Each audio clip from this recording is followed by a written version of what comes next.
시어머니가 곰팡이 핀 보리밥을 삼키던 그 밤, 담 하나 너머 안방에서는 고기 냄새가 풍기는 밥상이 차려지고 있었습니다. 평생 두 아들을 먹여 살린 어머니는 부엌 찬바닥에 쪼그리고 앉아 있었고, 며느리 갑순이는 광 열쇠를 움켜쥔 채 차갑게 말했지요. 불도 밥도 제 허락 없이는 안 됩니다. 큰아들은 그 말을 듣고도 방문을 닫았습니다. 그런데 사흘 뒤, 이 집 대문을 넘어선 셋째 며느리 덕임은 그 모욕을 보고도 목소리 한번 높이지 않았습니다. 다만 시어머니의 갈라진 손과 잠긴 광문을 차례로 바라보았지요. 그리고 그날부터 갑순이가 움켜쥐고 있던 밥상과 불씨와 거짓말이 하나씩 흔들리기 시작했습니다. 아무도 몰랐습니다. 그 말없는 며느리가 이 집의 겨울을 어떻게 뒤집어 놓을지. 이 이야기는 충청도 깊은 산골 어느 마을에서 시작됩니다. 황토길을 따라 올라가면 멀리서도 기와 지붕이 먼저 보이는 집이 하나 있었습니다. 겉으로는 번듯해 보였지만 그 안에서 벌어지는 일을 알고 나면 아무도 부러워하지 못할 집이었지요. 그 집의 안주인은 견씨 부인이었습니다. 견씨 부인은 젊은 나이에 남편을 잃고 밭질과 채 바느질과 장터일을 해가며 두 아들을 키워낸 여인이었습니다. 그 세월이 손마디마다 박혀 있었고 허리는 오래전부터 굽어 있었습니다. 남편이 세상을 떠나며 남긴 것은 값비싼 폐물이 아니라 손수 깎아 만든 작은 나무 비녀 하나였지요. 아무 장식도 없는 비녀였지만 견씨 부인은 그것을 치마 속 깊이 품고 살았습니다. 이 집에서 자신을 사람으로 대해주던 마지막 온기였기 때문입니다. 그러나 큰아들이 장가를 들고 첫째 며느리 갑순이가 들어온 뒤부터 그 집의 찬바람은 더 매서워졌습니다. 그날 밤도 그랬습니다. 섣달 그금이라 안방에서는 설이 먼저 온 듯 고기 지지는 냄새가 새어나왔지만 부엌 한쪽에는 쉰내 나는 보리밥 한 그릇이 놓여 있었습니다. 큰아들 이만복은 그 냄새와 어머니의 떨리는 숨소리를 모를 리 없었습니다. 그러나 그는 끝내 묻지 않았습니다. 그저 아랫목에 앉아 고개를 돌렸지요. 담 하나 넘어 부엌에서는 전혀 다른 세상이 펼쳐지고 있었습니다. 변씨 부인은 찬바닥에 몸을 웅크린 채 앉아 있었습니다. 등 뒤로는 벽 틈새로 스며드는 칼바람이 쩍삼 사이를 파고들었고 손끝은 이미 얼어 숟가락 하나 제대로 쥐기 어려웠지요. 이가 서로 부딪혀 딱딱거리는 소리가 어둠 속에 울렸습니다. 변씨 부인의 앞에는 질그릇 하나가 놓여 있었습니다. 쉰내가 코끝을 찔렀습니다. 보리밥이었습니다. 하요, 그것도 하얗게 곰팡이가 슬기 시작한 어제 버렸어야 할 밥이었지요. 반찬이라곤 집같이 억센 시래기, 줄기 서너 가닥, 간도 되지 않은 것이 여물을 씹는 것과 다를 바가 없었습니다. 변씨 부인은 숟가락을 들었습니다. 손이 떨렸습니다. 추워서 떨린 것이 아니었습니다. 안방에서 새어나오는 고기 냄새가 코끝을 타고 들어와 목구멍 깊은 곳을 긁었기 때문이었습니다. 내가 키운 자식이 먹는 밥의 냄새를 나는 이렇게 맡기만 해야 하는가. 그 생각이 떠오르는 순간 숟가락을 쥔 손에 힘이 풀렸습니다. 찰칵 숟가락이 질그릇에 부딪히는 소리가 부엌에 울렸습니다. 작은 소리였습니다. 그 소리가 채 사라지기도 전에 안방문이 벌컥 열렸습니다. 늙은 몸이면 밥도 조용히 먹어야지요. 갑순이의 목소리였습니다. 날카로운 것이 겨울 밤 공기보다 더 차가웠지요. 이 집 광열쇠는 제가 쥐고 있습니다. 불도 밥도 제 허락 없이는 안 됩니다. 그러니 그릇 깨뜨리는 소리도 삼가시오. 아, 아니다. 손이 미끄러져서 변씨 부인은 고개를 숙였습니다. 제 며느리 앞에서 제가 평생을 지켜온 이 집의 안주인이 고개를 숙인 것이었습니다. 헉, 갑순이가 부엌 문을 닫아버렸습니다. 그 바람에 등잔불이 꺼졌습니다. 칠흑 같은 어둠 속에서 변씨 부인은 꺼진 등잔만 바라보았습니다. 눈물이 주름진 볼을 타고 흘러내려 턱끝에서 떨어졌습니다. 소리는 내지 않았습니다. 소리를 내면 또 꾸중을 들을 테니까요. 변씨 부인은 어둠 속에서 곰팡이 쓴 보리밥을 입에 넣었습니다. 씹을수록 쉰내가 혀를 감쌌지만 삼켰습니다. 한참을 씹다가 변씨 부인의 손이 치마 속으로 들어갔습니다. 손가락 끝에 닿는 것이 있었지요. 나무 비녀였습니다. 반들반들하게 다른 나무결이 손끝에 전해졌습니다. 변씨 부인은 그것을 꺼내지 않았습니다. 다만 손가락으로 감쌌습니다. 그리고 또 한 숟갈을 삼켰지요. 한 숟갈을 삼켰지요. 제 손으로 일군 집에서 제가 키운 자식의 밥상 냄새를 맡으며 죽은 남편의 빈혈을 치마 속에 쥐고 곰팡이 핀 밥을 씹고 있는 것이었습니다. 얼마나 서러웠겠습니까?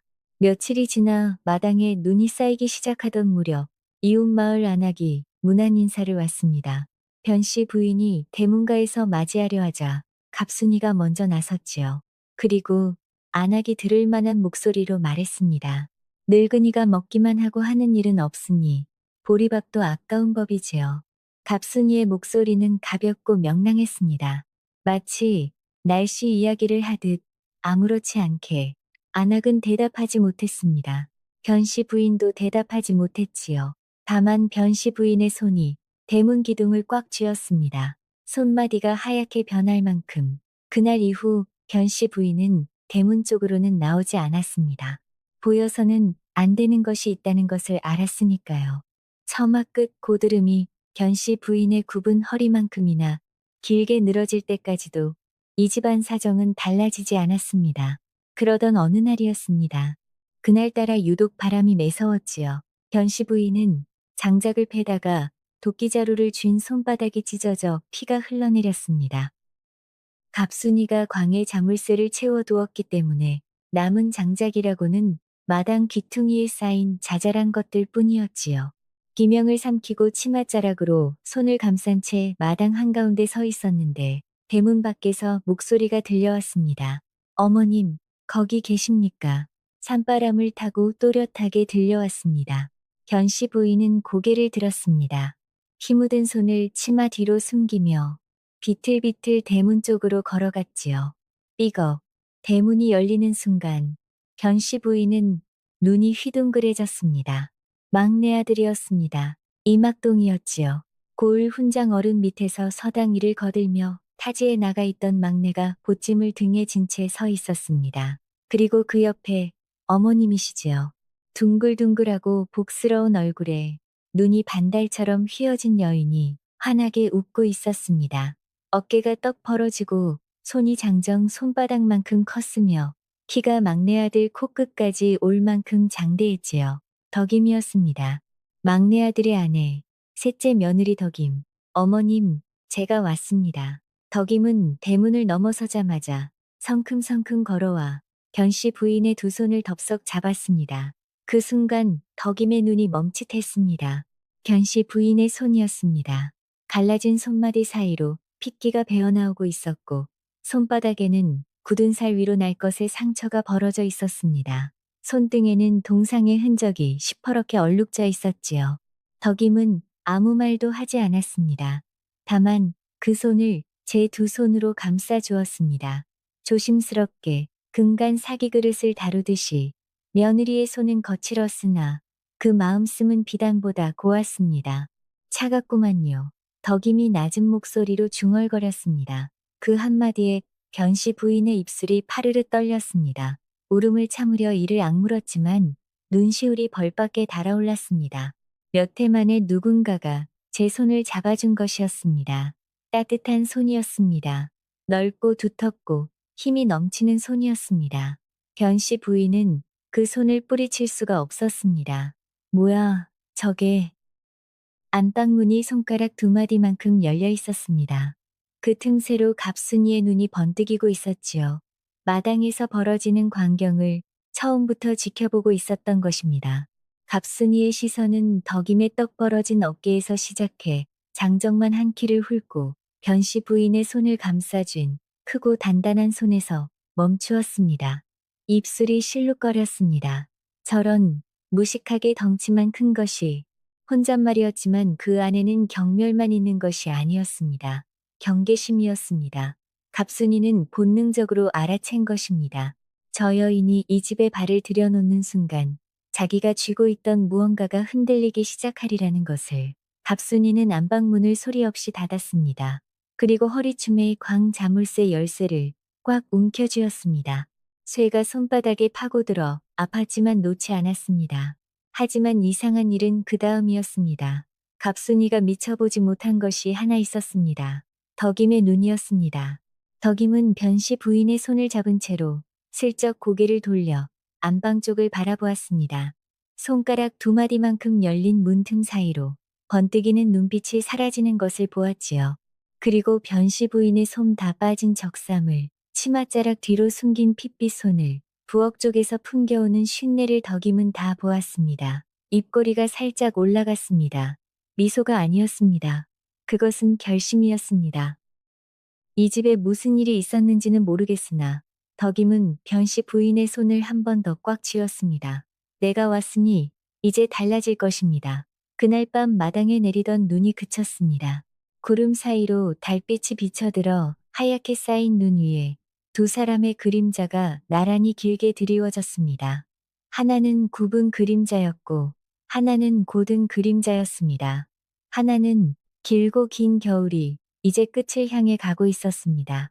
덕임이 이 집에 발을 들여놓은 지 사흘째 되던 날이었습니다. 사흘이면 짧다고 생각하시겠지요? 그런데 덕임이라는 여인은 사흘이면 충분했습니다. 어떤 사람은 한 해를 살아도 옆집 사정을 모르지만 어떤 사람은 밥 세 끼만 같이 먹으면 그 집안 속 사정을 꿰뚫어보는 법이지요.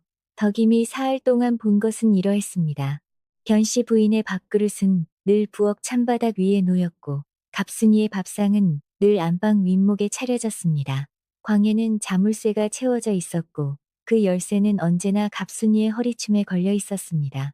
장작도 쌀도 반찬거리도 모두 그 자물쇠 하나가 쥐고 있었지요. 덕임은 첫날 아침 부엌 냄새를 맡았습니다. 구수한 된장 냄새가 아니라 쉰내였지요. 어머님 밥그릇에서 나는 것이었습니다. 이튿날 덕임은 변씨 부인의 치마 속을 보았습니다. 낡은 나무 비녀가 반쯤 빠져나와 있었지요. 그것을 이 집안에서 꺼내 보이지 못한다는 것을 덕임은 알았습니다. 사흘째 되던 날 덕임은 헛간 지붕이 한쪽으로 기운 것을 보았습니다. 석가래 하나가 검게 썩어 있었지요. 그러나 그때는 아무 말도 하지 않았습니다. 그리고 건넌방과 안방 사이의 거리를 조용히 발걸음으로 세웠습니다. 10발자국이었습니다. 같은 지붕 아래 사는 시어머니와 며느리 사이의 거리가 겨우 10발자국이었지요. 이 집의 구조가 눈에 들어왔습니다. 자물쇠 하나, 10발자국, 썩은 석가래 하나.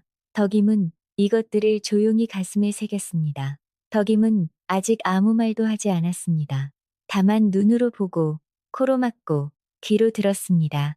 그리고 기다렸지요. 기회를 기다린 것입니다. 그 기회는 생각보다 빨리 찾아왔습니다. 나흘째 아침, 갑순이가 장에 다녀왔습니다. 대문을 열고 들어서는 갑순이의 얼굴이 심상치 않았지요. 입꼬리가 귀 밑까지 올라가 있었고 두 눈이 반달처럼 휘어져 있었습니다. 팔에는 기름종이로 곱게 싼 꾸러미 하나를 아기한 듯 품고 있었지요. 갑순이는 안방으로 들어가지 않았습니다. 마루로 올라갔습니다. 그것도 마당이 훤히 내려다 보이는 대청마루 한가운데 떡하니 앉았지요. 보여주려는 것이었습니다. 아이고, 이것 좀 보소. 갑순이가 기름종이를 한 겹 벗기기 시작했습니다. 일부러 천천히 손끝에 힘을 주어 바스락바스락 소리를 내며 말이지요. 마지막 종이가 벗겨지는 순간 마루 위에 빛이 번졌습니다. 은비녀였습니다. 그냥 은비녀가 아니었습니다. 장터 은장이가 은을 얇게 두드려 꽃잎 모양으로 만들어낸 것으로 비녀 머리에 작은 매화꽃 한 송이가 앉아 있었지요.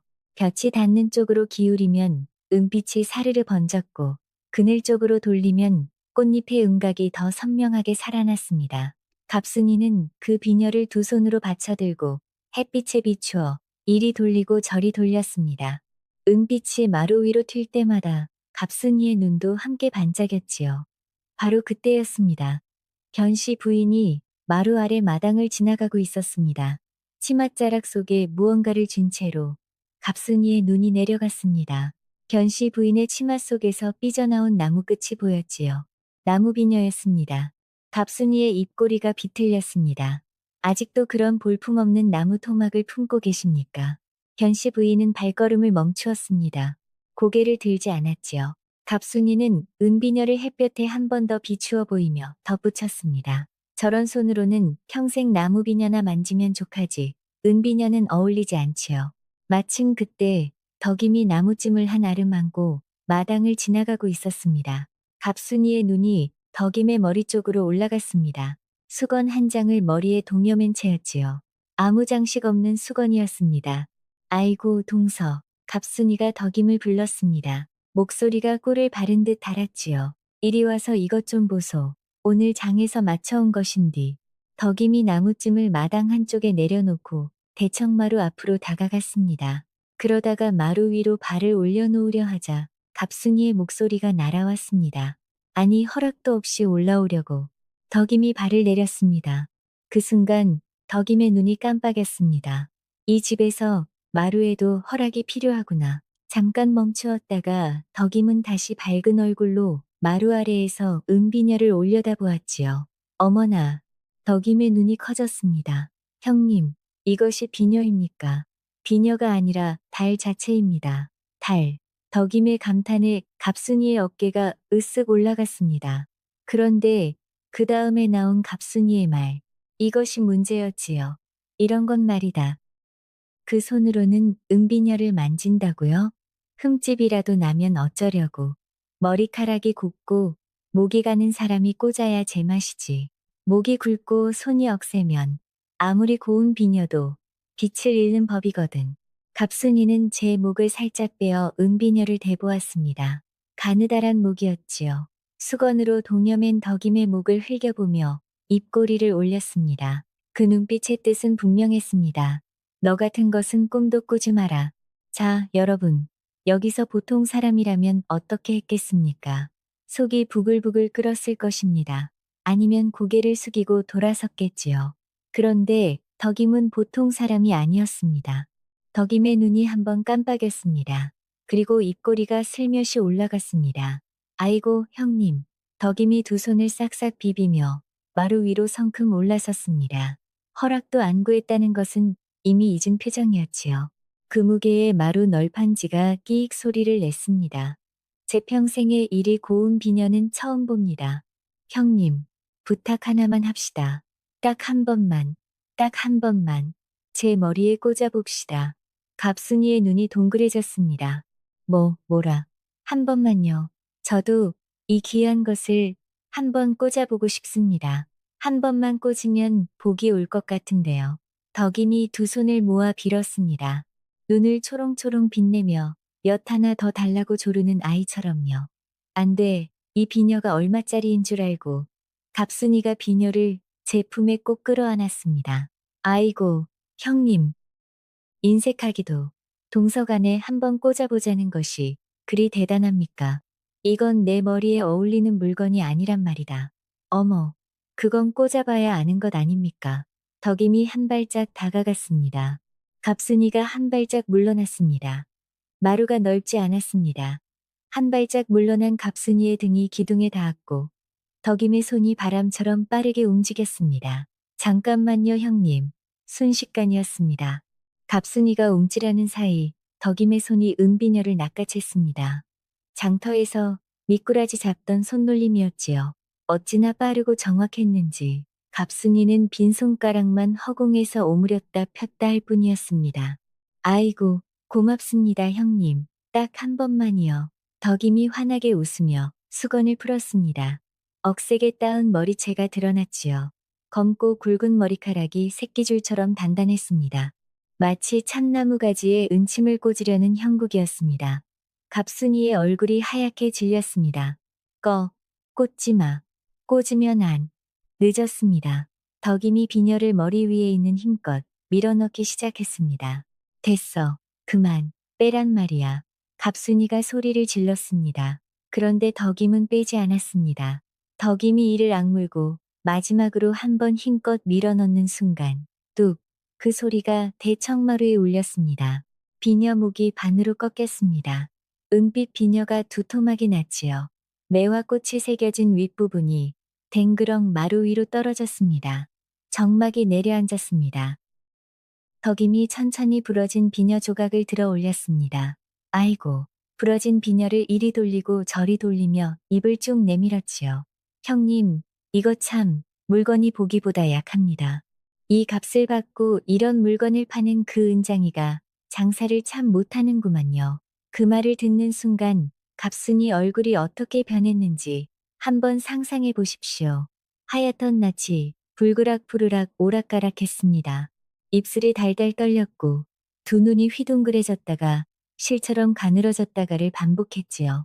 숨이 턱 막혀 가슴을 치려다가 말을 하려다가 소리를 지르려다가 어느 것 하나 제대로 되지 않았습니다. 이 괘씸한 갑순이는 뒷목을 움켜쥐었습니다. 손끝에 핏기가 사라지도록 꽉 쥐었지만 덕임의 태연한 얼굴 앞에서 더 이상 말이 나오지 않았지요. 첫째 며느리는 부러진 비녀를 끌어안은 채 안방으로 비틀비틀 들어갔습니다. 안방문이 쾅 닫혔습니다. 부러진 것은 은비녀만이 아니었습니다. 갑순이의 교만도 그날 함께 부러졌지요. 대청마루 위에 혼자 남은 덕임은 갑순이가 사라진 안방문을 물끄러미 바라보았습니다. 웃음기가 사라졌습니다. 덕임의 눈이 서늘하게 가라앉았지요. 그 눈빛은 방금 전 능청을 부리던 여인의 것이 아니었습니다. 허영으로 사람을 짓밟으려 한 이의 급소를 정확히 꿰뚫어본 눈빛이었습니다. 덕임은 마당으로 내려서며 부엌 쪽을 흘끔 보았습니다. 부엌 문 뒤에서 견씨 부인이 고개를 내밀고 있었습니다. 두 눈이 커다랗게 떠져 있었지요. 놀란 것인지 통쾌한 것인지 두려운 것인지 그 모든 것이 뒤섞인 눈이었습니다. 덕임이 변씨 부인을 향해 씩 웃었습니다. 어머님, 저녁에 콩나물국이라도 끓여드릴까요? 아무 일도 없었다는 듯 덕임은 나무찜을 다시 한 아름 하나 들고 부엌으로 향했습니다. 발걸음이 가벼웠습니다. 그날 밤이었습니다. 갑순이는 덕임이 자리를 비운 사이 몰래 덕임의 치마춤을 뒤졌습니다. 그리고 부러진 은비녀 조각을 찾아냈지요. 그러나 이상하게도 그것을 보는 순간 갑순이는 더 화가 나기보다 더 불안해졌습니다. 손바닥만한 비녀 조각이 어찌나 무겁게 느껴지던지 갑순이는 그것을 제품에 집어넣었습니다. 놓을 수가 없었습니다. 그날 저녁 안방에서는 끝내 불이 켜지지 않았습니다. 갑순이는 저녁밥도 먹지 않은 채 방 안에 틀어박혀 나오지 않았지요. 반면 부엌에서는 오랜만에 따뜻한 김이 모락모락 피어올랐습니다. 덕임이 끓인 콩나물국이었습니다. 된장을 듬뿍 풀어 고소한 냄새가 부엌 가득 퍼졌고 견씨 부인은 오랜만에 따뜻한 국물을 떠넣으며 눈시울을 부렸습니다. 맛있습니까? 어머님. 그래, 맛있다. 견씨 부인의 목소리가 떨렸습니다. 국이 뜨거워서가 아니었습니다. 누군가가 제 앞에 앉아 맛있느냐고 물어준 것이 까마득히 오래된 일이었기 때문이지요. 덕임은 더 묻지 않았습니다. 다만 변씨 부인의 그릇이 비면 조용히 국을 더 떠주었을 뿐이었습니다. 부엌 밖에서는 눈이 또 내리기 시작했습니다. 그러나 그 밤 부엌만큼은 따뜻했지요. 비녀 사건이 있고 여들의 뒤의 일이었습니다. 그해 겨울은 유독 독했지요. 마을 어른들도 혀를 내두를 만큼 매서운 한파가 산골을 덮쳤습니다. 우물물이 두께 한 뉴스로 얼어붙었고 감나무 가지가 제 무게를 이기지 못하고 뚝뚝 부러져 내렸습니다. 그런 밤이었습니다. 갑순이의 방부터 말씀드리겠습니다. 안방 아궁이에는 참나무 장작이 가득 쌓여 있었습니다. 참나무는 불이 오래가고 열이 깊어 한번 떼면 이튿날 아침까지 아랫목이 뜨끈뜨끈한 귀한 엿감이었지요. 갑순이는 그 참나무 장작을 아낌없이 아궁이에 밀어넣었습니다. 불길이 활활 타올라 아궁이 입에서 붉은 빛이 새어나왔고 아랫목 장판이 손바닥을 데일 만큼 달궈졌지요. 갑순이는 두꺼운 소미불을 목까지 끌어올린 채 뜨끈한 아랫목에 등을 지지고 누워 잠이 들었습니다. 이제 변씨 부인의 방을 보십시오. 안방에서 고작 10발자국 떨어진 건넌방이었습니다. 10발자국. 그 거리가 이토록 먼 줄을 그때의 변씨 부인은 뼈저리게 알고 있었을 것입니다. 건넌방 아궁이는 꺼져 있었습니다. 쟤까지 차갑게 식어 손으로 만지면 흙을 만지는 것과 다를 바가 없었지요. 장작은 한 개비도 없었습니다. 갑순이가 광의 장작까지 자물쇠로 잠가버렸으니까요. 방바닥에 손을 대면 얼음 위에 손을 얹은 것과 같았습니다. 차가운 것이 아니라 아팠습니다. 냉기가 장판을 뚫고 올라와 뼛속까지 스며들었지요. 변씨 부인은 웅크리고 있었습니다. 솜이 다 빠진 이불을 제 몸에 칭칭 감고 무릎을 가슴까지 끌어올리고 두 손을 겨드랑이 사이에 끼운 채 웅크리고 있었습니다. 그 한 손 안에는 나무 비녀가 들려 있었지요. 숨을 내쉬면 입김이 하얗게 피어올랐습니다. 그 입김이 이불 끝에 닿으면 서리가 되어 얼었습니다. 이가 딱딱 부딪혔습니다. 멈출 수가 없었습니다. 그 소리가 싫었습니다. 혹여 안방까지 들릴까봐 이를 악물었지만 악문이 사이로도 소리가 새어나왔지요. 올겨울은 넘기기 어려울지도 모르겠구나. 변씨 부인은 눈을 감았습니다. 손 안에 나무 비녀를 조금 더 꽉 쥐었습니다. 당신 먼저 가고 나 이렇게 가는구나 싶었지요. 이렇게 추운 밤에도 이 비녀 하나만은 따뜻했습니다. 손바닥의 온기가 나무에 스며들어 되돌아오는 것인지 아니면 먼저 간 사람의 온기가 아직 거기 남아있는 것인지 변씨 부인은 알 수가 없었습니다. 다만 이것만은 알았지요. 이 비녀를 쥐고 있으면 조금은 버틸 수 있다는 것을. 그 시각덕임은 잠들지 않고 있었습니다. 아래채 작은 방에서 이막동 곁에 누워 있었지만 눈이 말똥말똥했지요. 건넌방 쪽에서 바람결에 실려오는 소리가 있었습니다. 딱딱딱 사람의 이가 추위에 저절로 부딪히는 그 소리가 칼바람 사이사이에 끊어졌다, 이어졌다를 반복하고 있었지요. 덕임의 눈이 천천히 좁아졌습니다. 주먹이 이불 속에서 꽉 쥐어졌습니다. 오늘은 안 되겠다. 덕임은 소리 없이 이불을 걷었습니다. 이막동이 뒤척이며 중얼거렸습니다. 응, 어디가? 뒷간 다녀올란다. 자거라. 덕임이 낮은 목소리로 대답하고 방문을 살며시 열었습니다. 찬 공기가 칼날처럼 얼굴을 갈랐습니다. 덕임은 이를 악물고 마당으로 내려섰습니다. 맨발이었습니다. 마당에 쌓인 눈이 발바닥에 닿는 순간 화끈거렸습니다. 차가운 것이 아니라 뜨거운 것처럼 화끈거렸지요. 그러나 덕임은 멈추지 않았습니다. 한 발 한 발, 눈 위에 커다란 발자국이 찍혔습니다. 부엌 구석에서 불삽을 찾아 쥐었습니다. 쇠가 손바닥에 닿는 순간 살을 가르는 듯한 냉기가 전해졌지만 덕임은 그대로 삽자루를 움켜쥐었습니다. 안방 아궁이 앞으로 갔습니다. 발소리를 죽였습니다. 숨소리조차 입안에 가두었지요. 안방 아궁이의 불길은 아직 살아 있었습니다. 참나무 장작이 시뻘겋게 달궈져 있었고 아궁이 입 근처에 서니 얼굴이 화끈거릴 만큼 열기가 뿜어져 나왔지요. 덕임은 불삽을 아궁이 안에 밀어넣었습니다. 스르륵 시뻘건 불덩이가 삽 위에 올라탔습니다. 삽 위의 불덩이가 어둠 속에서 시뻘겋게 빛났습니다. 덕임의 얼굴이 그 빛에 물들었지요. 두 볼이 붉게 타올랐고 눈동자에 불씨가 두 개 떠 있는 듯 했습니다. 한 삽, 덕임이 불덩이를 들고 안방 아궁이에서 건넌방 아궁이까지 걸었습니다. 10 발자국이었습니다. 갑순이가 매일 밤 외면한 그 10 발자국을 덕임은 불삽을 든 채 걸었습니다. 두 번째 삽을 뜰어 돌아서는 그때였습니다. 삐걱, 덕임의 발이 멈추었습니다. 안방 문이었습니다. 손가락 한마디만큼 열려 있었지요. 덕임은 숨을 들이켰습니다. 삽 위의 불덩이가 흔들렸습니다. 흔들리면 안 되었습니다. 불똥이 마당에 떨어지면 그 소리에 깰 수 있었으니까요. 덕임은 두 발을 눈 속에 박은 채 꼼짝 않았습니다. 맨발 위로 눈에 냉기가 올라왔지만 움직이지 않았습니다.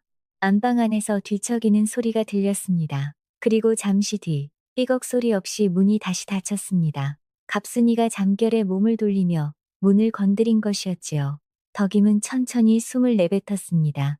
하얀 입김이 어둠 속으로 퍼져나갔습니다. 두 번째 삽, 세 번째 삽, 네 번째 삽. 덕임은 안방 아궁이의 불덩이를 한 삽, 한 삽 건넌방으로 옮겼습니다. 맨발로 눈을 밟으며 숨을 죽인 채 발가락 끝의 감각이 사라졌습니다. 그래도 멈추지 않았습니다. 안방 아궁이의 불이 점점 줄어들었습니다.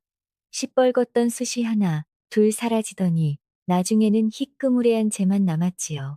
반대로 건넌방 아궁이에는 불이 살아났습니다.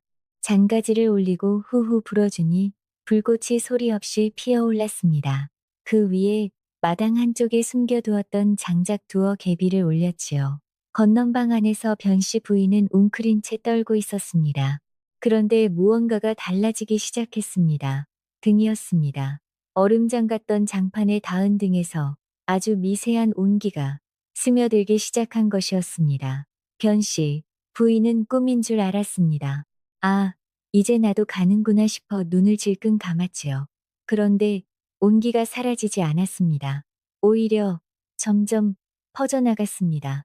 아, 등에서 허리로, 허리에서 엉덩이로, 엉덩이에서 오금으로, 장판 아래에서 올라오는 열기가 마치 누군가의 손바닥에 등을 쓸어주는 것처럼 천천히, 그러나 확실하게 몸을 감싸기 시작했습니다. 변씨 부인은 눈을 떴습니다. 입김이 하얗게 피어오르지 않았습니다. 이가 부딪히는 소리가 멈추어 있었습니다. 방바닥에 손바닥을 대보았습니다. 따뜻했습니다.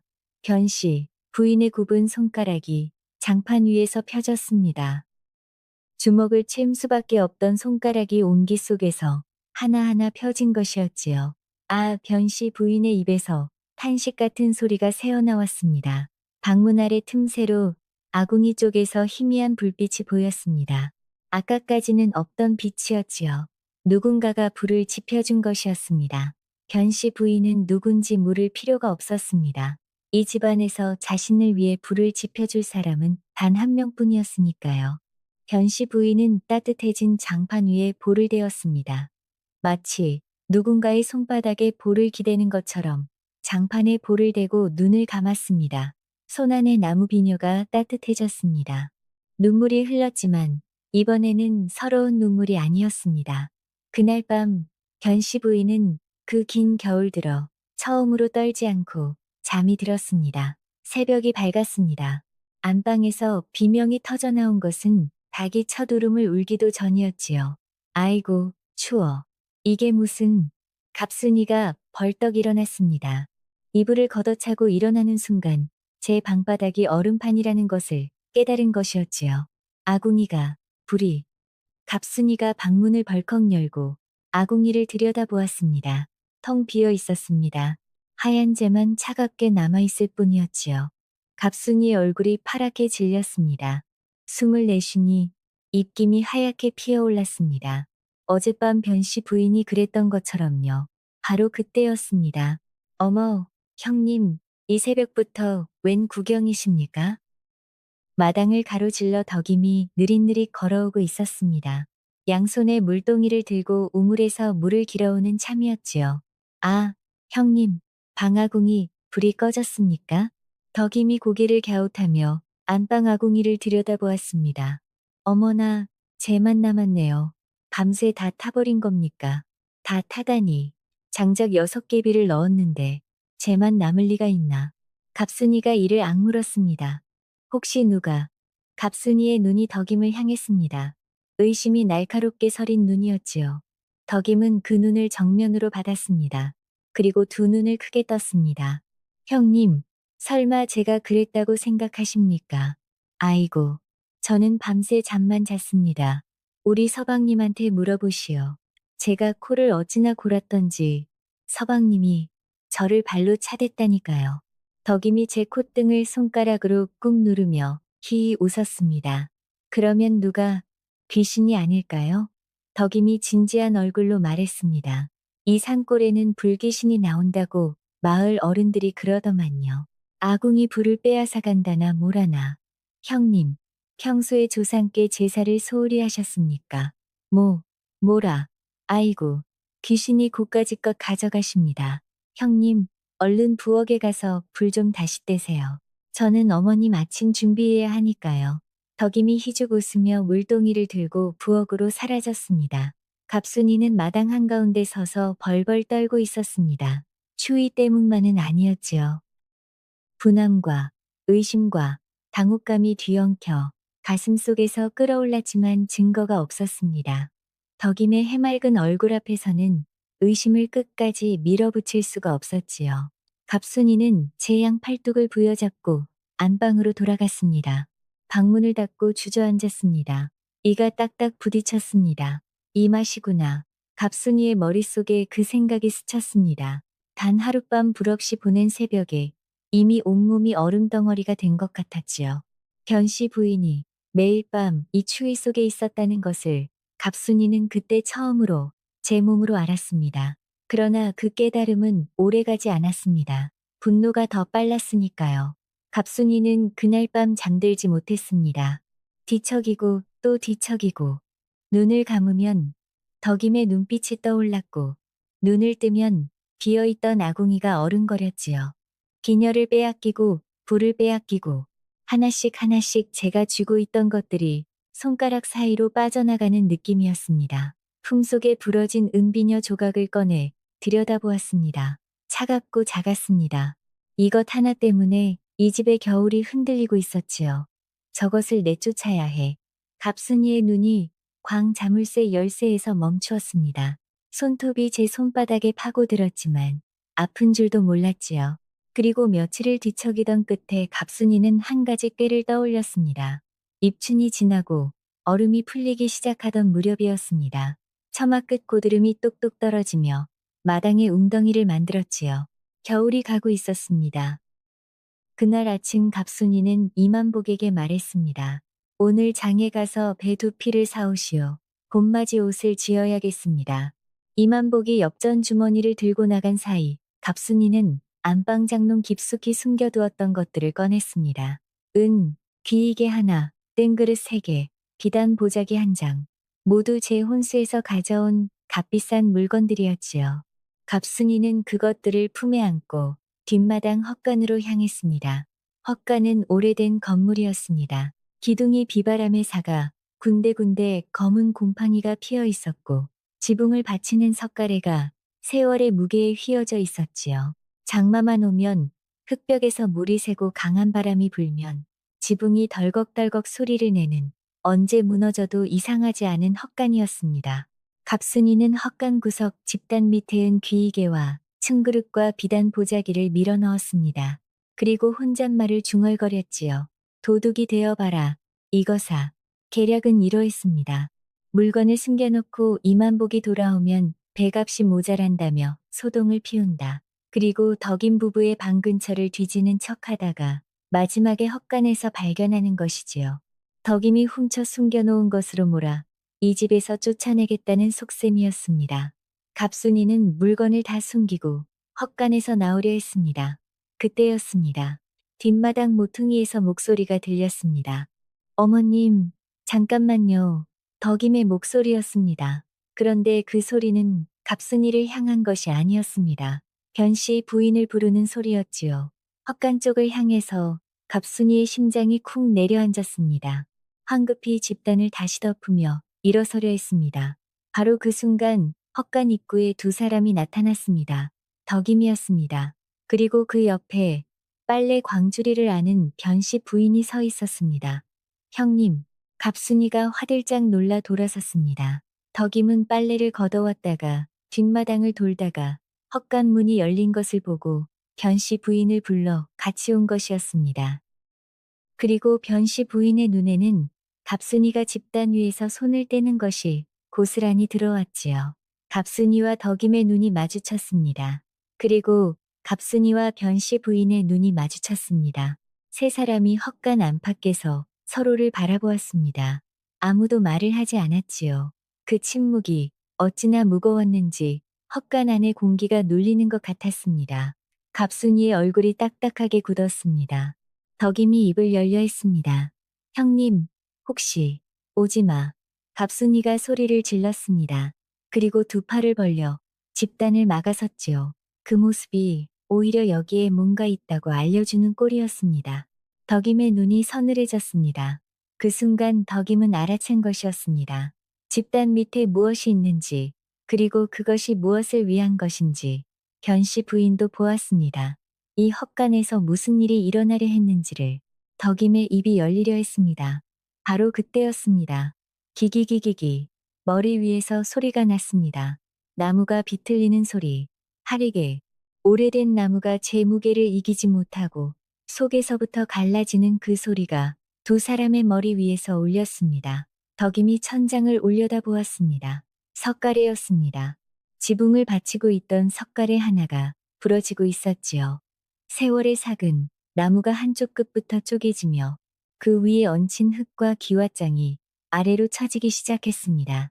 덕임이 처음 이 집에 들어왔을 때 검게 썩어 있던 바로 그 석가래였습니다. 한순간이었습니다. 눈 깜짝할 사이였지요. 그런데 그 한순간이 덕임의 눈에는 느리게 펼쳐졌습니다. 석가래가 갈라지는 것이 보였습니다. 그 석가래 바로 아래에 갑순이가 서 있는 것이 보였습니다. 갑순이는 위를 보지 않고 있었습니다. 덕임만 노려보고 있었으니까요. 머리 위에서 죽음이 내려오고 있는 줄도 모르고 덕임의 몸이 먼저 움직였습니다. 생각보다 먼저. 형님. 덕임이 몸을 날렸습니다. 두 팔로 갑순이의 허리를 감싸 안은 채 제 등을 위로 향해 갑순이를 앞으로 밀어냈습니다. 쿠르르르릉 지붕이 무너졌습니다. 석가래가 부러지며 쏟아져 내렸고 그 위에 흙과 기와장이 폭포처럼 쏟아졌습니다. 먼지가 치솟아 헛간을 삼켰고 나무가 부딪히는 둔탁한 소리와 기와가 깨지는 소리가 뒤섞여 귀를 때렸지요. 그리고 그 한가운데서 퍽 석가래 하나가 덕임의 등을 내리쳤습니다. 덕임이 쓰러졌습니다. 먼지가 가라앉는데 한참이 걸렸습니다. 갑순이는 헛간방 마당에 나뒹굴고 있었습니다. 덕임이 밀어낸 힘에 헛간 문 밖으로 튕겨나간 것이었지요. 무릎이 까지고 팔꿈치에서 피가 났지만 크게 다친 곳은 없었습니다. 기침을 하며 일어나 헛간 쪽을 보았습니다. 먼지가 자욱했습니다. 그 먼지 속에서 무언가가 보였습니다. 부러진 석가래 밑에 깔린 사람이었습니다. 덕임이었습니다. 갑순이의 입이 벌어졌습니다. 소리가 나오지 않았지요. 비틀거리며 헛간 안으로 들어갔습니다. 먼지를 헤치고 무너진 잔해를 치우고 부러진 나무 조각을 밀어냈습니다. 손톱이 깨지고 손바닥에 가시가 박혔지만 느끼지 못했습니다. 석가래 밑에 덕임이 엎드려 있었습니다. 등에 석가래가 걸쳐져 있었고 저고리 뒷판이 찢어진 사이로 피가 배어나오고 있었지요. 선홍빛 피가 하얀 먼지 위로 번지며 흙과 섞여 검붉은 얼룩을 만들고 있었습니다. 덕덕이마. 갑순이가 석가래를 밀어내려 했습니다. 팔뚝만한 나무가 꿈쩍도 하지 않았지요. 갑순이의 왜소한 체고로는 어림없었습니다. 사람 살려. 누구 없어. 갑순이가 비명을 질렀습니다. 바로 그때 덕임이 움직였습니다. 고개가 천천히 돌아갔습니다. 먼지가 덮인 얼굴에서 반쯤 감긴 눈이 갑순이를 올려다보았지요. 입술이 움직였습니다. 형님. 목소리가 갈라져 있었습니다. 목구멍에 먼지가 가득한 사람이 간신히 짜내는 소리였지요. 형님, 안 다쳤습니까? 갑순이는 대답하지 못했습니다. 입술만 파르르 떨릴 뿐이었지요. 다행입니다. 덕임의 눈이 천천히 감겼다 떠졌습니다. 초점이 흐려지고 있었지요. 형님이 다치면 숨이 끊어질 듯 이어졌습니다. 어머님이 슬퍼하실까봐. 청님이 슬퍼하실까봐. 아, 아, 아, 아. 그 한마디였습니다. 그 한마디가 갑순이의 귀에 박히는 순간 갑순이의 무릎이 꺾였습니다. 툭, 무릎이 흙바닥에 닿았습니다. 그리고 그 자리에서 주저앉았지요. 어머님이 슬퍼하실까봐. 나를 도둑으로 몰려한 사람이 나를 쫓아내려 꾀를 꾸민 사람을 제 몸으로 맞고 피를 흘리면서 하는 말이 어머님이 슬퍼하실까봐. 갑순이의 눈에서 무언가가 터졌습니다. 으아, 통곡이었습니다. 제 입에서 그런 소리가 나올 줄 갑순이 자신도 몰랐을 것입니다. 뱃속 깊은 곳에서 올라오는 제어할 수 없는 울음이었지요. 체면도 자존심도 분노도 그 모든 것이 한꺼번에 무너져 내렸습니다. 갑순이는 덕임 곁에 엎드렸습니다. 먼지 속에 얼굴을 묻고 두 주먹으로 흙바닥을 치며 울었습니다. 미안해, 미안해. 입에서 나온 것은 그 말뿐이었습니다. 평생 한 번도 해본 적 없는 말이었지요.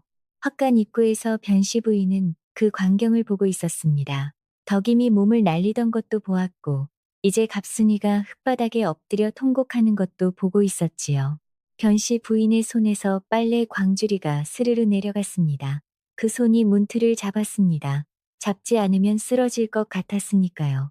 비명을 듣고 마을 사람들이 달려왔습니다. 장정넷이 달려들어 석가래를 들어 올렸고 덕임을 조심스럽게 빼냈지요. 그리고 무너진 집단을 치우는 사람들의 손에 무언가가 걸렸습니다. 찬그릇이었습니다. 그 옆에 비단 보자기, 은 귀이개가 굴러나왔지요.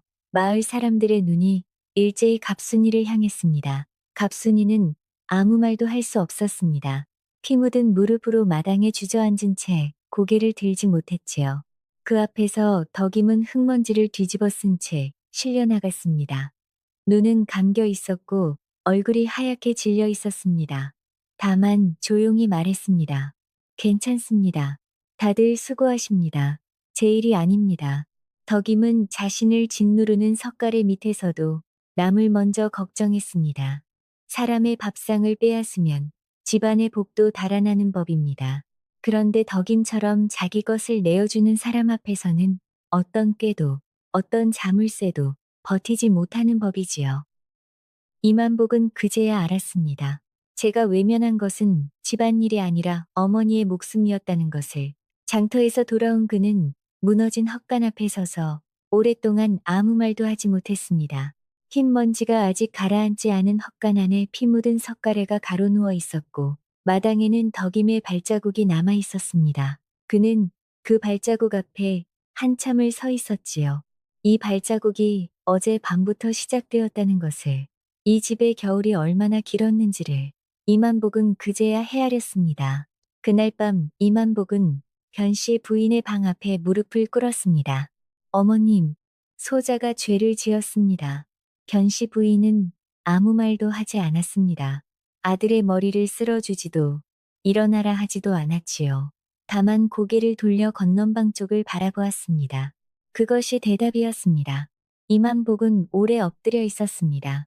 변씨, 부인이 덕임의 얼굴 위에 쓰러지듯 엎드렸습니다. 거친 손으로 덕임의 볼에 묻은 먼지를 닦아내며 이름을 부르고 또 불렀지요. 덕임은 대답하지 않았습니다. 눈이 감겨 있었고 얼굴이 하얗게 질려 있었습니다. 가슴이 미세하게 오르내리는 것만이 유일한 증거였지요. 마을 의원이 달려왔습니다. 뼈가 부러지지는 않았으나 등에 상처가 깊소. 피를 많이 흘렸으니 고비를 넘겨야 알 수 있소.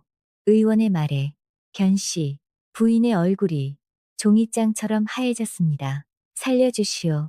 제발 이 아이만은. 견씨 부인의 목소리가 떨리다 끊어졌습니다. 그날 밤 건넌방에 덕임을 눕혔습니다. 변씨 부인이 밤새 곁을 지켰지요. 덕임의 이마에 젖은 수건을 올리고 거친 손으로 덕임의 손을 잡은 채 한시도 놓지 않았습니다. 밤이 깊었습니다.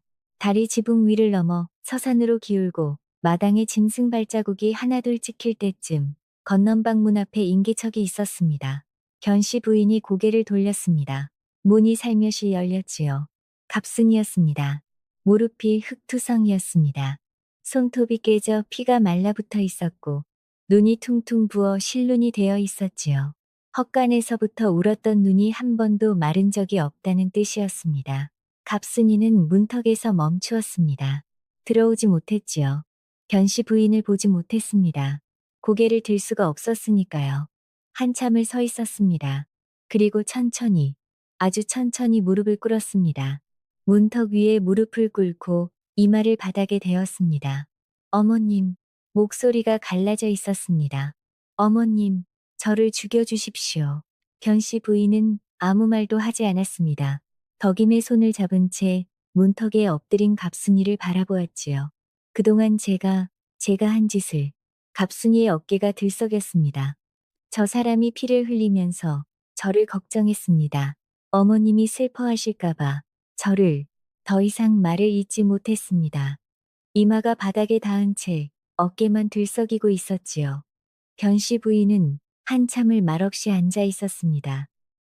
왼손은 덕임의 손을 잡고 있었고 오른손은 무릎 위에 놓여 있었지요. 그 오른손이 천천히 들어 올려졌습니다. 갑순이의 머리 위에 놓였습니다. 흙과 땀에 젖은 머리카락 위에 변씨 부인의 거칠고 마른 손이 가만히 얹혔습니다. 쓸었습니다. 한 번, 두 번. 아무 말 없이 갑순이의 머리를 쓸어주었습니다. 그것이 변씨 부인의 대답이었습니다. 갑순이의 통곡이 건넌방을 가득 채웠고 그 소리는 마당을 넘어 담장 밖까지 울려 퍼졌습니다. 달빛이 건넌방 문 안으로 비쳐들어 세 사람의 그림자를 하나로 이었습니다. 누워있는 사람, 앉아있는 사람, 엎드려 오는 사람. 그 세 그림자가 그 밤 처음으로 한 방 안에 함께 있었습니다. 덕임이 눈을 뜬 것은 매화가 필 무렵이었습니다. 사흘 밤낮을 의식 없이 누워 있었지요. 견씨 부인은 한시도 곁을 떠나지 않았습니다. 덕임의 이마에 젖은 수건을 올리고 마르면 다시 적시고 또 올리고 거친 손으로 덕임의 손을 잡은 채 밤을 새우기를 사흘이었지요. 그런데 견씨 부인만이 아니었습니다. 부엌에서는 갑순이가 약을 다리고 있었습니다. 의원이 지어준 약재를 약탕관에 넣고 부엌 아궁이에 불을 지펴다리는 것이었지요. 약탕관 뚜껑 틈새로 쓰고 텁텁한 한약 냄새가 모락모락 피어올랐고 부엌 가득 그 냄새로 찼습니다. 갑순이는 약탕관 앞에 쪼그리고 앉아 불 조절을 했습니다. 불이 세면 약이 넘치고 약하면 제대로 우러나지 않았으니까요. 약이 다 다려지면 사기 그릇에 조심스럽게 따라 건넌방으로 가져갔습니다. 견씨 부인이 덕임의 고개를 살짝 들어올리면 갑순이가 사기 그릇을 덕임의 입술에 기울였지요. 의식 없는 사람의 입술 사이로 까만 약물이 한 방울 한 방울 스며들었습니다. 흘러내리는 약물을 갑순이가 제 소매로 닦아냈지요. 그 손이 떨렸습니다. 덕임의 등에 난 상처에 붕대를 감을 때도 떨렸습니다. 저고리를 들추면 석가래에 찍힌 자리가 길게 패여 있었고 그 주위로 시퍼런 멍이 등판 절반을 물들이고 있었지요. 약을 바르는 갑순이의 손끝이 상처에 닿을 때마다 파르르 떨렸습니다. 제가 꾸민 일이 만든 상처였으니까요. 갑순이는 사흘 동안 안방에 들어가지 않았습니다. 부엌과 건넌방 사이를 오갔지요. 약을 다리고 죽을 쓰고 붕대를 삶아 말리고 그 사이에 변씨 부인의 밥상도 차렸습니다. 흰쌀밥에 나물 반찬을 놓아 아무도 시키지 않았습니다. 아무도 시키지 않은 일을 갑순이는 묵묵히 했지요. 나흘째 아침이었습니다. 새벽부터 참새들이 처마 밑에서 쪼르르 지저귀고 있었고 건넌방 문틈으로 따스한 바람이 스며들었습니다. 바깥에서 매화 향이 실려왔지요. 달큰하면서도 서늘한 이제 막 꽃잎을 벌린 매화 특유의 향이었습니다. 그 향이 덕임의 코끝을 간지렸습니다. 덕임의 눈꺼풀이 움직였습니다. 한 번, 두 번, 세 번째에 반쯤 떠졌지요. 그릿한 시야에 천장의 나무결이 보였습니다. 그리고 그 아래로 누군가의 얼굴이 보였지요. 주름진 얼굴, 눈밑이 까맣게 내려앉은 사흘을 뜬 눈으로 지새운 얼굴이었습니다. 그리고 그 손에 낡은 나무 비녀가 들려 있었습니다. 어머님, 갈라진 목소리였습니다. 견씨 부인의 눈이 휘둥그레졌습니다. 덕임아, 견씨 부인이 덕임의 손을 꽉 움켜쥐었습니다. 손마디가 하얘질 만큼 덕임의 손에 전해진 것은 떨림이었습니다. 기쁨과 안도와 그 사흘밤의 두려움이 한꺼번에 쏟아져 나오는 떨림이었지요. 여기 있다. 여기 있어. 덕임아. 덕임의 입꼬리가 실처럼 올라갔습니다.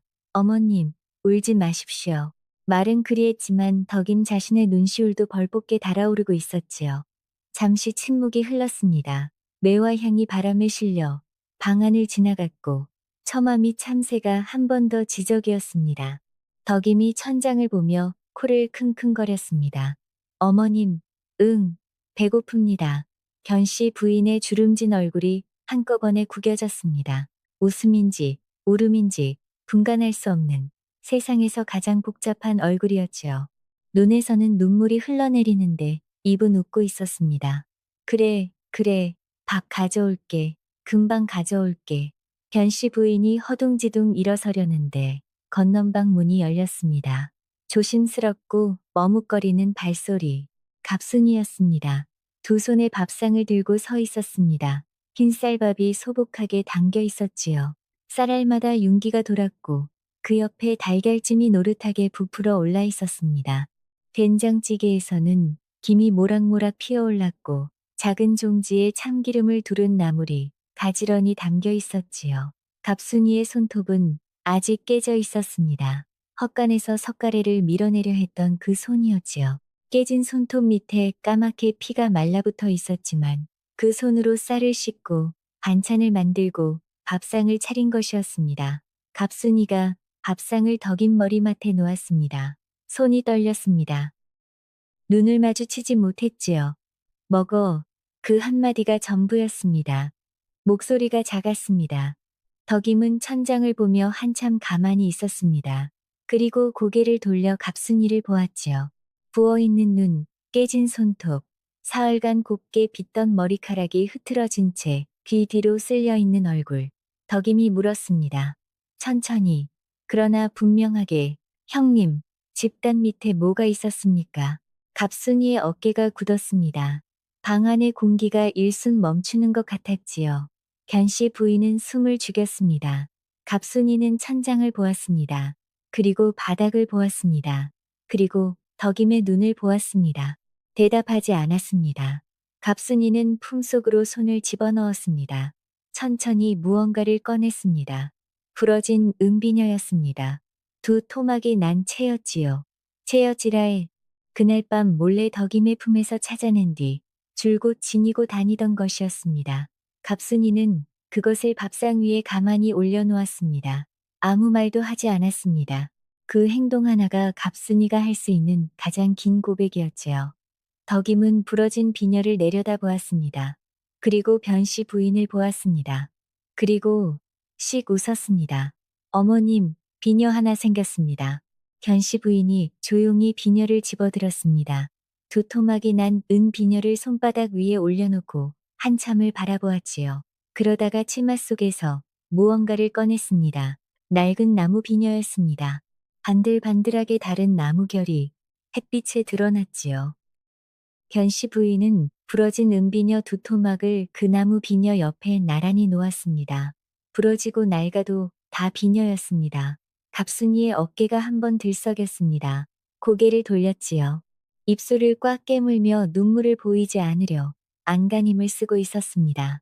그러나 볼을 타고 흘러내리는 한 줄기를 미처 막지 못했지요. 덕임은 더 말하지 않았습니다. 떨리는 손으로 숟가락을 들어 밥을 한술 떴습니다. 입에 넣었지요. 따뜻했습니다. 며칠 뒤였습니다. 갑순이가 건넌방 문 앞에 섰습니다. 두 손에 아무것도 들지 않았습니다. 한참을 서 있었지요. 들어가지도 물러서지도 못하고 그 자리에 서 있었습니다.